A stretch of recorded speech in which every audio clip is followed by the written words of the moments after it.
तोहरा नैनवा से कैसन बालगल प्रीतिया,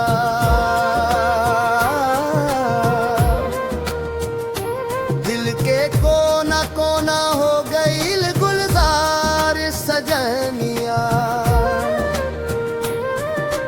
हंसी तोहर लागे जैसे सावन के फुहार, देखत ही धड़क जाला दिलवा बार बार।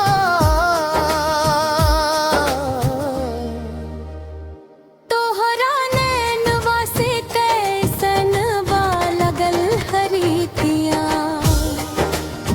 छोड़ कर चल जइबू त कैसे रही अकेले जिंदगिया। तोहरा नैनवा से कैसन बालगल प्रीतिया, छोड़ कर चल जइबू त कैसे रही अकेले जिंदगिया।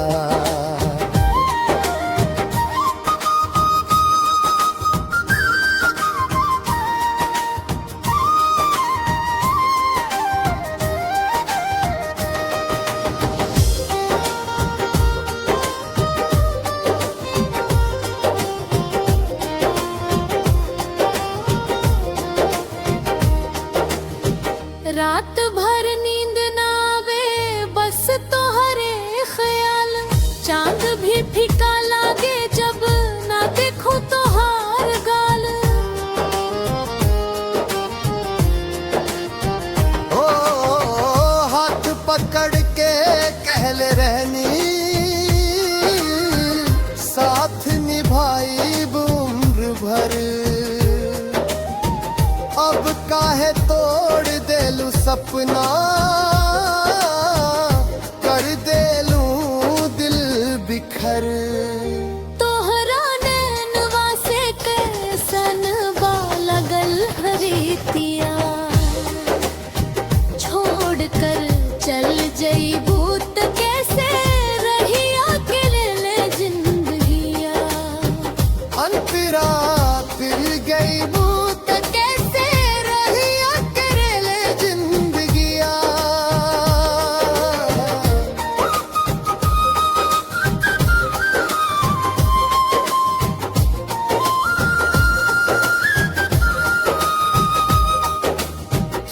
दो गली मोड़ सड़क सब पूछे तोहार नाम, तोहरे बिना सुना लागे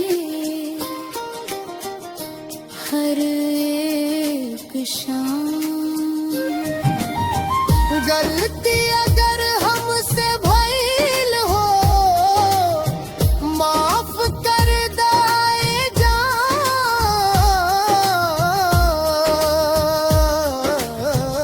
तोहरे बिना अधूरी बा मेरी हर पहचान।